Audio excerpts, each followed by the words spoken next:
I'm not married. I get that question all the time, and it's really funny when I ran you're getting it in this interview. I don't have a problem with it. It's funny when I ran for the city council. I'm torn on this question because on one hand, I think that people's private lives should be just that, private. On the other hand, I feel like I owe it to other people, especially other Black gay Americans, to say the fact that I'm gay. So I've been really fortunate that I've been self-employed my whole life, and I'm sure there's been discrimination, but I really haven't felt it. So when people ask me about being out, I've been out my entire adult life, so I don't really have an issue with it.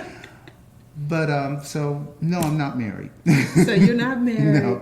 And you want to get this out, open it in your interview. Well, I don't have a problem with it. I don't think it's a real issue, but it's just, I don't really consider myself a role model. I try to do things that are good and honorable, but.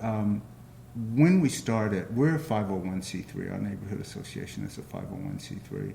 And the reason why I thought that was so important that we do this is that it teaches, if you have organizations like Community Action Agency, which they do wonderful work, but what they do is they write grants for Black poor neighborhoods, and then they go ahead and decide how the grant is going to be used. That's true. I think that it's really, we've got to teach our young people that we don't need traditionally white neighborhoods or white organizations to write grants for us. We can do that ourselves, and we can take care of ourselves. And I think it's important that you do that. And so, in that same sense, that's why I feel like it's important that, I show young gay Black men that they can do things as well. And they can be self-sufficient.